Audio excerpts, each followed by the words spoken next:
Akkineni family నుంచి నలుగురు హీరోలు తెలుగు సినీ ఇండస్ట్రీలోకి అడుగుపెట్టారు. టాలీవుడ్లోనే మంచి పేరు సంపాదించుకున్న కుటుంబం. అక్కినేని నాగేశ్వరరావు నుంచి మొదలయ్యి నాగార్జున కూడా స్టార్డమ్‌ను కొనసాగిస్తూ ఆ తర్వాత నాగచైతన్య, అఖిల్ కూడా ఇండస్ట్రీలోకి ఇచ్చారు. వీరిలో అఖిల్‌కు ఒక్క సరైన హిట్ కూడా పడలేదు. ఇక నాగచైతన్య ఇటీవలే ఒక 100 కోట్ల క్లబ్‌లోకి చేరాడు.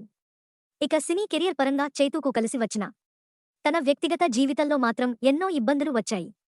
అవన్నీ తట్టుకుని ముందుకు వెళ్తున్నాడు. మొదటి భార్య సమంతకు విడాకులు ఇచ్చిన తర్వాత బాలీవుడ్లో మంచి పేరు తెచ్చుకున్న హీరోయిన్ శోభితను రెండో పెళ్లి చేసుకుని హ్యాపీగా ఉన్నాడు. ఆమె ఎక్కువగా బాలీవుడ్లోనే సినిమాలు చేసింది. అంతేకాదు, ఈ బ్యూటీకి ముంబైలో ఒక పెద్దకుని అక్కడే నాగచైతన్య తన పుట్టినరోజు సందర్భంగా సర్ప్రైజ్ గిఫ్ట్ ఇచ్చారని తెలిసిన సమాచారం.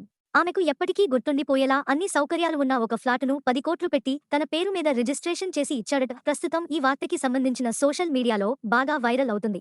ఎందుకంటే మొదటి భార్య సమంతతో పెళ్లి అయిన కొత్తలో కూడా ఆమె పుట్టినరోజుగా ముంబైలోనే ఒక ఫ్లాట్ కొని గిఫ్టుగా ఇచ్చినట్టు రూమర్లు వచ్చాయి.